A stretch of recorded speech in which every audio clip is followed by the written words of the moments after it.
ست الحبايب يا حبيبة يا أغلى من اللهم صل وسلم وبارك على سيدنا محمد وعلى اله وصحبه اجمعين. النهارده كده جايه لكم بيوم جديد وفيديو جديد. النهارده كده طبعا انتوا شفتوا العنوان بتاع الفيديو. النهارده ست الكل عندي، فوالله ما كنتش عامله يعني حساب ان هي هتيجي وما قالتليش غير اخر النهار. فكنت كده ايه، عندي حته عجينه في التلاجة وقلت بقى اطلعها كده، وعندي كده نص صدر فرخه قلت اعمله كده 2 بيتزا. هنا كده بقى معانا قرنين فلفل كوبي ومعانا كام طماطمايه.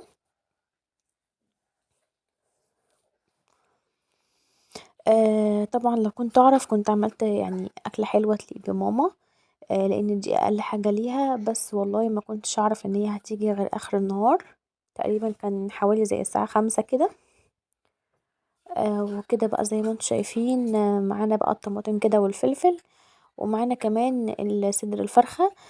قطعته بقى ونقعته طبعا في الليمون وكده، واهو في الطبق زي ما انتم شايفين معايا.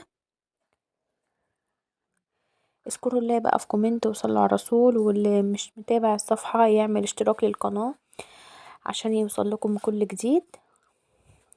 وكده بقى زي ما انتم شايفين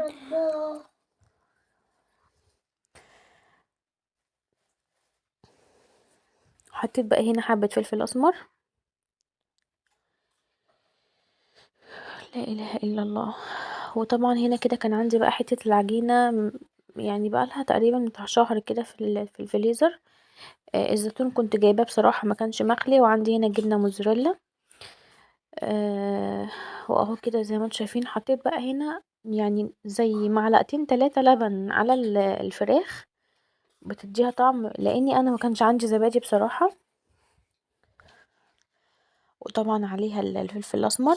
على فكرة المعلقتين اللبن دول ادوها طعم وريحة، يعني كانت على النار اصلا وريحتها كانت عايزة تتاكل وهي على النار. طبعا انا مش هعملها ولا ببصل ولا باي حاجة، هديها بس تشويحة واخليها تستوى كده معانا. زي ما انتم شايفين حطيت هنا حبة كركم بقى وحبة كاري، وطبعا فلفل اسمر فيها.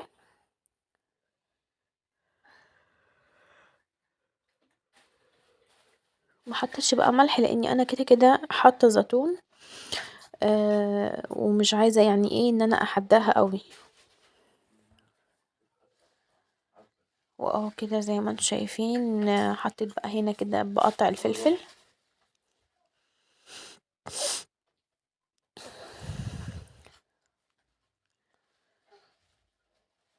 الزيتون انا كنت جايباه بصراحه يعني ما كانش مخلي، فانا بحب الزيتون الاسود المخلي، بس ما لقيتش زيتون اسود مخلي، فجبت دوت وقلت اخليه انا كده في البيت بالسكينه يعني.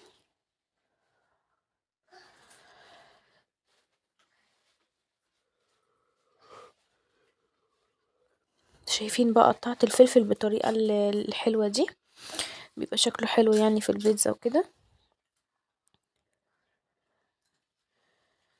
واهو كده زي ما انتم شايفين بشيل بقى الحته بتاعه الطماطم دي عشان بقى ما تنزليش ميه في البيتزا وكده يعني. بقطعها شرايح يعني كده تبقى شكلها حلو، وفي نفس الوقت اللي هي ايه يعني تبقى مديه شكل حلو يعني، وطعمها يبقى احلى يعني.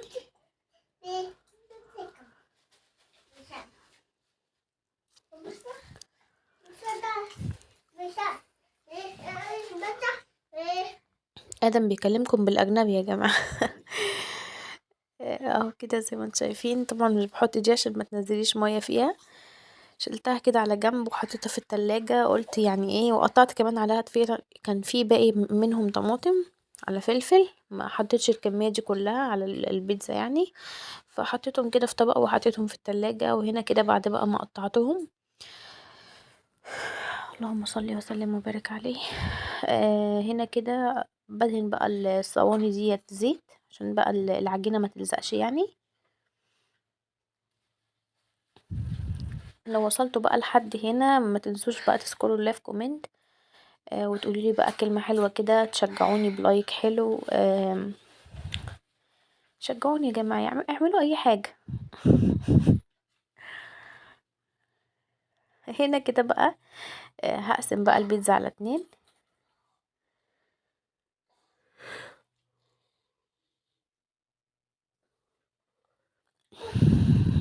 لا اله الا الله. انا كنت حطاها زي ما هي كده في الفريزر وحاطه على وشها كيس ومغطياها بكيس تاني، بس للاسف العجينه يعني عشان طلعتها كذا مره فكت، وبعدين دخلتها الفريزر تاني طلعت مش قد كده.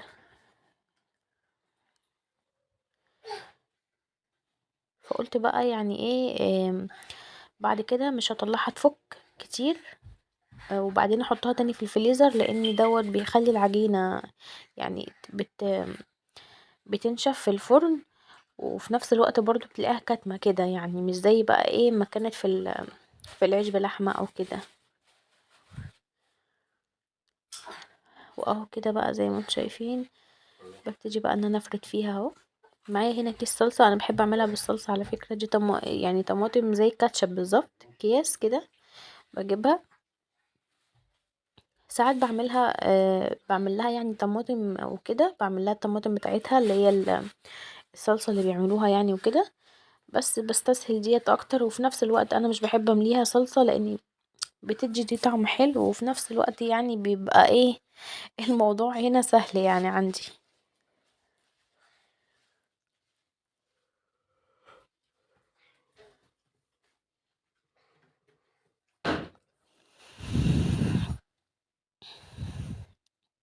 حطيت بقى هنا كده الفلفل، وحطيت بقى الطماطم، واهو كده زي ما انتم شايفين نزلت بقى بحتة الفراخ. كان عندي صدر كده فرخة مسلوقة يعني، رحت قطعته برضو مع دول.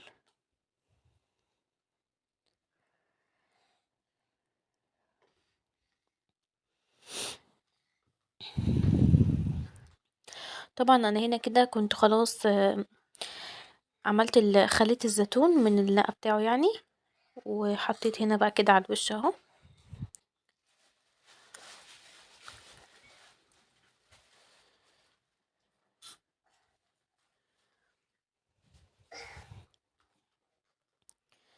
وهنا كده بقى خلاص اخدت بقى الجبنة وبدأت ان انا انزل بيها على الوش واحطها بقى في الفرن، وهنشوفوها بقى كده بعد ما تستوي معانا.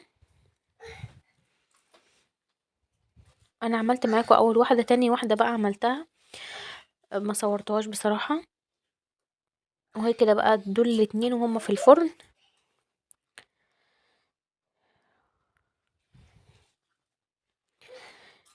وهنا كده بقى يا جماعة بعد ما طلعت من الفرن بقى كانت سكر، وطعمها حلو قوي ورقيقة، العجينة بتاعتها كانت رقيقة، بس زي ما بقولكوا برضو ما كانتش يعني العجينة كانت مش زي ما بتعمليها طازة، او في نفس الوقت يعني عشان انا طلعتها كذا مرة فكت وسبتها. وده بقى كان اليوم بتاعنا، واشوفكم بقى في فيديو جديد، وفي رعاية الله، ومع الف سلامة.